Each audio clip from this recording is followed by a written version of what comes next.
Hi guys, welcome to Wind in the Wishes. It's me, Kaylee. So today we're going to talk about Disney World vacation planning. So my best friend is going to Disney World and she's going without me for the first time ever. And she asked me to make her a book to help her through the trip because I'm the one who usually keeps track of things like fast passes and dining reservations. So today I'm going to take you through that book and show you kind of what I did to help you get some general tips and ideas for your own book or for vacation planning in general. So this is the cover page that I created for this book, just kind of looking really cute. I have a couple more cute pages after that before we jump into all of the information about a Disney World vacation. So we start with Disney's Magic Express, which is how you get from the airplane to your hotel. It's one of the coolest services, in my opinion, that Disney does offer and is super helpful. So this was something that my friend was a little bit nervous about with navigating the airport. So I do have a blurb for her and a little limerick to help her remember how to get there. So we move on to a page where she can say which hotel she is staying at. Disney will know when you scan your magic band, but just in case you forget, there is a little spot for that. I also have a little fun fact that Disney will pick up your bags from the airplane, which is really awesome. So then I have some more cute little pages just before we dive into the bulk of information, which is about the hotel. So I start off with a little blurb about how to check in, which is pretty simple. Disney's super helpful. And then I have a spot to say what building she's in and room number. Then we move on to the services that your hotel will offer. I have a spot where you can say where there is to eat and what pools there are in case it is a hot summer Florida day. Now, Disney does offer rides to the park. You will more than likely be taking a bus. I do have a spot where you can say where that will be. Some hotels do have a boat or a monorail to certain parks, and I have that listed there as well. So then I have some more cute little pages. By this point, I will be with her when we go on the trip, and so I have that noted there. But I really just wanted some more cute pages because everything after this is just going to be information for her. So I have the parks organized in alphabetical order, so we're going to start with Animal Kingdom. The first page is going to be the park hours. These are super important, and I do also have magic hours listed, which are extra hours that the parks are open for Disney World Hotel guests only, which are super useful. Lines are super short. So now we move on to all of the characters. I also have included where you can meet them next to their autograph.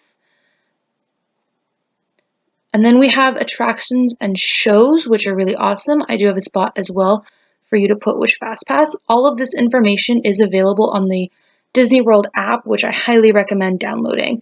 I also have it has a FastPass or a height restriction.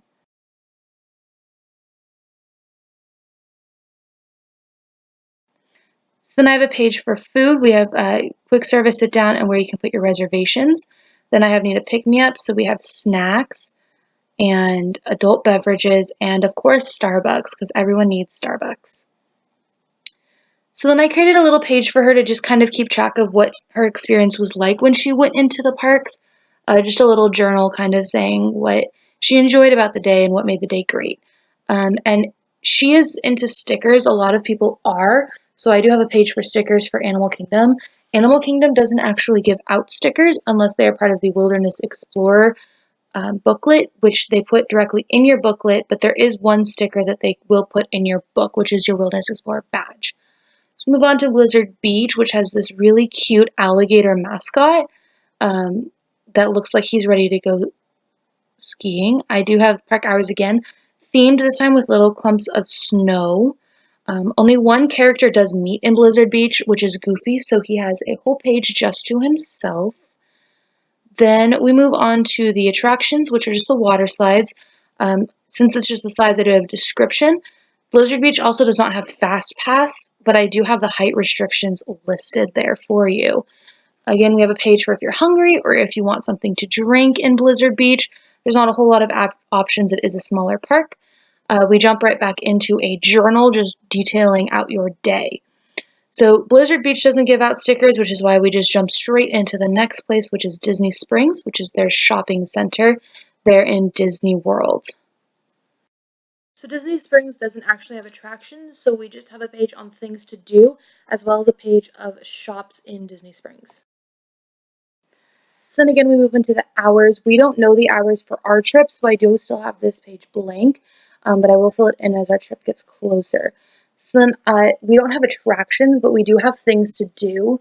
There's not a whole lot, which is why I have this hot air balloon here, which I thought was just really cute, and it's one of the things you can do there. Disney Springs has about 1 million shops, so I have them all listed out here for you, including which area of Disney Springs they're in. They also have a lot of restaurants, quick service sit down, and some snacks and bars, as well as 2 Starbucks locations. So we move into Epcot, which is one of the more larger parks.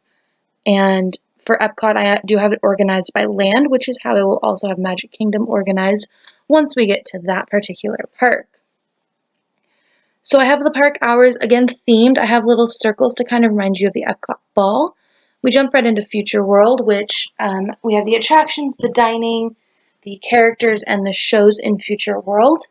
Jumping into the seas and the land. The seas does not have any characters or shows, and the land also does not have any characters, so I don't have those listed there. So then we move on to the Imagination Pavilion. It only has 3 things, so it's a little more themed with little thought bubbles. But from there, we do jump into the World Showcase, beginning with Mexico. Again, I have listed the attractions, the places to eat, as well as characters that you can meet in that pavilion. I also have how do you say hello in the language, as well as for my friend who is of age and will be doing drinks from around the world. I have a spot where she can put what she drank in that country so she can remember when she comes back. After Mexico, we move on to Norway and China. Again, we're looking for languages and drinks, and then we have Germany and Italy.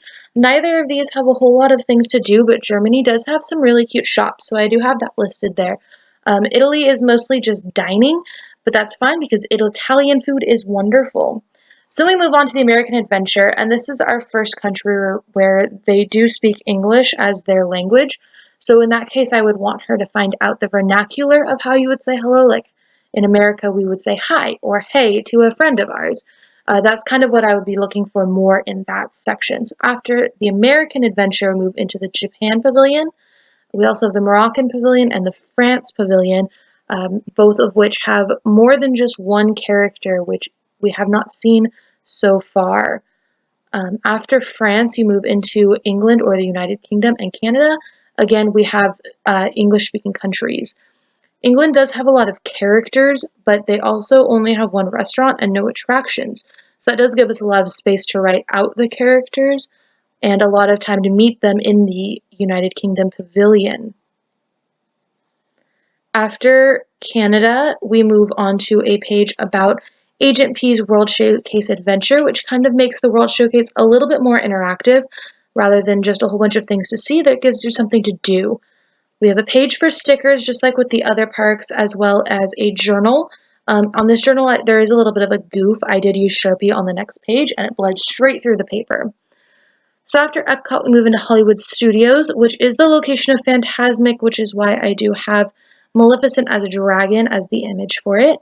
For the park hours, we do have them as movie clappers, keeping with the theme of the park. Also keeping with the theme of the park, we have characters with their hand and footprints, just like you would see at the Chinese Theater in Hollywood and in the park itself. The ride is no longer there, but the footprints are. Speaking of rides, we do have attractions and shows yet again. We also have dining, organized quick service, sit down, and snacks, as well as Starbucks. Another place for her to keep track of her day and how it went, as well as the page for stickers. So once you have your Magic Kingdom spread created, then you are going to go ahead and start jumping into planning. We're going to start with our hours page. I've decided to make mine look like little trash cans. I'm also going to write a little blurb about filling in the park hours during your visit. Even though I'm going to be filling them in myself, I'm still going to add that I would like her to fill them in, just as a cute little touch to kind of make it look like this was something that maybe I bought and filled in for her, just to kind of add that level of professionalism and kind of take away from the arts and crafts about it. So like I said, I am going to make them into little trash cans. These aren't the best trash cans in the world. I am doing this rather quickly and without a pencil, but they do look like trash cans. which have been a part of Main Street that a lot of people seem to gravitate towards. I do see a lot of salt and pepper shakers and ornaments and other sort of decorations that are shaped like these trash cans. Even phone cases. I actually do have a phone case that is a Main Street USA trash can. So as I'm drawing these, I'm making sure to make them big enough that I can write the park hours in them, including any magic hours, since I do add those as separate hours. Normally what I do with the magic hours, if they're in the morning, most of the parks are opening at 9 while we are there, with magic hours from 8 to 9. So I will write 8 a.m. to 9 a.m. above where I write the park hours, which are usually 9 a.m. to 8 p.m.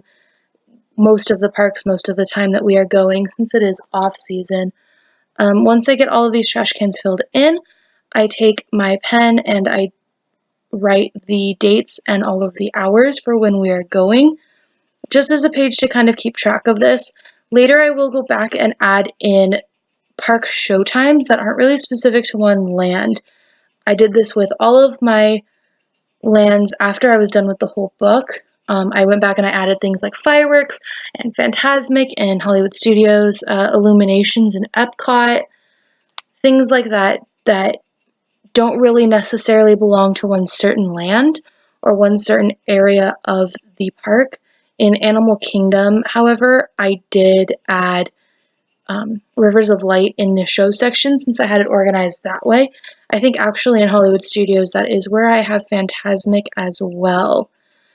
So as you can see, I just kind of go in and fill in the dates. I don't actually put in the hours because I don't have access to that. It is somewhere else. I don't want to dig through the app. It's kind of hard to find. So once you finish your hours page, you're going to go ahead and jump into your first land. I'm going to start with Main Street since that is the land that people enter when they first get there. It is also the land that has a relatively few amount of attractions. So I do start with the attractions you can visit, and I jump into all of the different dining areas that are there as well. So like I said, I'm going to start off with attractions. There aren't a whole lot of attractions there, but they do have the train station and some vehicles and stuff. While I'm doing this, you'll be able to see that I am using the Disney World app as reference. Like I said earlier, this app does have a lot of really useful information, and I do recommend downloading it. So I am going to start with the attractions. Like I said, they have the train station, and they also have the Main Street vehicles. That's about it as far as attractions in Main Street. After that, there are a lot of dining areas, including the Starbucks that is in Magic Kingdom is located on Main Street. They do call it a bakery, but it is a Starbucks location. There are a few restaurants that are quick service and a few that are sit down on Main Street as well, so I will be including those, including if they are quick service or if they are sit down and what kind of food they serve. One of the restaurants on Main Street is a character dining experience, so I also will be including that in here. Going back to the attractions, none of them are fast pass or have height restrictions, so I won't be writing that in there, but that information would be located on the Disneyland app if you are using that.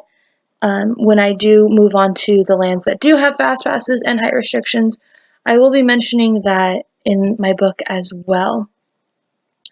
On Main Street is also where you can sign up for the Magic Kingdom interactive game Sorcerers of Magic Kingdom, where you get cards and you can kind of go through and save Magic Kingdom from villains that are invading. That is located in the Firehouse on Main Street. I did not include that in my book because I know it is not something that my friend is particularly interested in doing.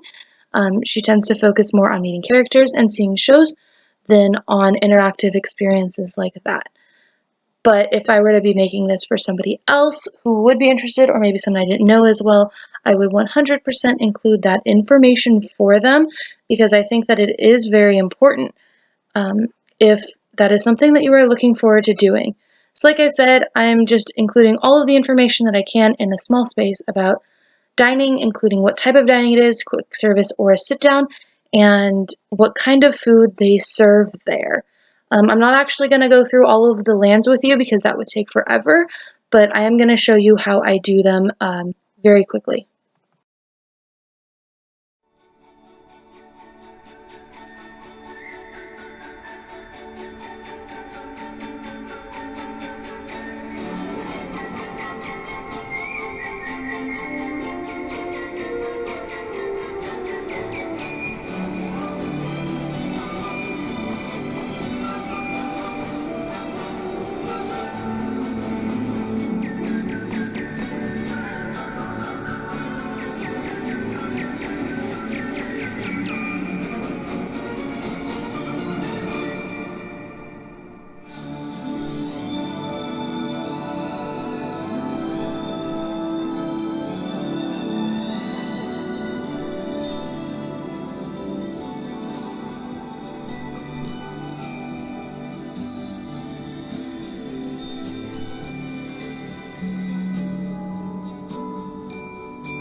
So once you have your Magic Kingdom spread done, it'll look something like this. So we'll start with our hours page, jump into our lands, Main Street, Tomorrowland, Fantasyland, Storybook Circus, Liberty Square, Adventureland, Frontierland, a spot for you to put your reservations, your little journal, and a page for your stickers, of course.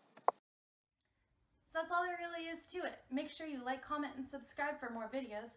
Tune in next week where we're going to make our own Mary Poppins bags of all those little things you think you don't need, but you really should bring to a Disney vacation. Now I'm merrily on my way to nowhere in particular. See you next week.